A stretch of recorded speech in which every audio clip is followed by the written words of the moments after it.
क्या आपका नाम वोटर लिस्ट में शामिल है? अगर नहीं है तो फौरी तौर पर अपना नाम रजिस्टर करवाएं। इस मकसद के लिए इलेक्शन कमीशन ऑफ इंडिया ने वोटर हेल्पलाइन के नाम से एक मोबाइल ऐप तैयार किया है। Voter helpline Google play store या ऐप स्टोर पर दस्तयाब है। डाउनलोड करने के बाद इसे ओपन करें। ऐप ओपन करने पर सबसे पहले आप इलेक्टोरल रोल में अपना नाम सर्च करें।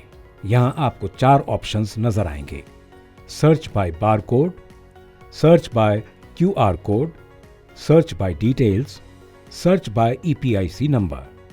अगर आपके पास इलेक्टोरल फोटो आइडेंटिटी कार्ड यानी EPIC नंबर हो तो सर्च बाय EPIC नंबर पर क्लिक करें और यहां अपना voter ID card number enter करें। अगर आपका EPIC कारकर्द या वैलिड है तो आपके